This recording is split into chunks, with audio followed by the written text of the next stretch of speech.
Он долго считал себя выносливым, даже гордился этим. Ему казалось, что усталость — это просто фон, нечто естественное, как шум города или смена погоды. Он редко задавал себе вопрос, как он себя чувствует.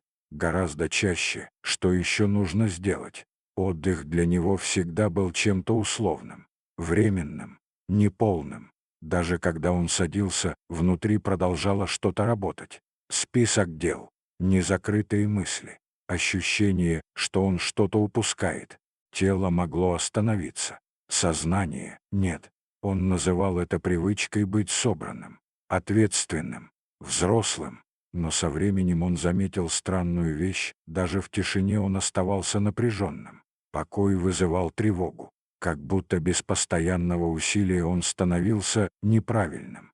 Он ловил себя на том, что отдыхает с оглядкой, с тайным ощущением вины. Если он ничего не делал, внутри возникал вопрос: а можно ли, а заслужил ли, а не рано ли? Отдых нужно было оправдывать усталостью, результатами, разрешением извне. Он не умел просто быть. Он жил так давно, что перестал замечать, как тело постоянно напряжено. Плечи, челюсть, дыхание. Как будто внутри все время шла подготовка к чему-то важному. Но это что-то никогда не наступало. Он начал замечать, что даже приятные вещи он делает в режиме задачи. Прогулка, чтобы проветриться. Чтение, чтобы развиваться. Тишина, чтобы восстановиться быстрее. Отдых превращался в инструмент, а инструменты не дают покоя. Он понял, что никогда не позволял себе отдых без цели, покой без объяснений. Где-то глубоко жила установка: если ты расслабишься, ты потеряешь контроль. Если отпустишь, что-то пойдет не так. Он не помнил, откуда это пришло. Возможно, из детства, из ожиданий, из страха быть недостаточным. Но это было неважно. Важно было другое: его тело не чувствовало безопасности. Даже в тишине. Настоящий отдых — это не отсутствие действий, это отсутствие угрозы. И он этого не знал. Он привык жить в состоянии постоянной готовности, как будто жизнь в любой момент может потребовать отчета. Отдых без вины казался чем-то почти неприличным. Он думал, что если остановится, то столкнется с пустотой. Но когда он впервые позволил себе ничего не делать и не объяснять это, он столкнулся не с пустотой, а с усталостью, глубокой, накопленной, не той, что проходит после сна. Он понял, что все это время он не отдыхал, он лишь менял форму напряжения.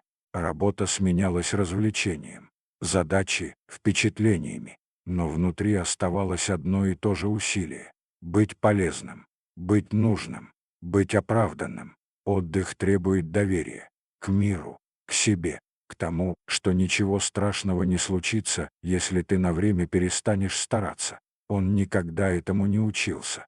Его тело не знало, как это — просто лежать и не ждать сигнала. Он начал с малого. Не как с практики, а как с эксперимента.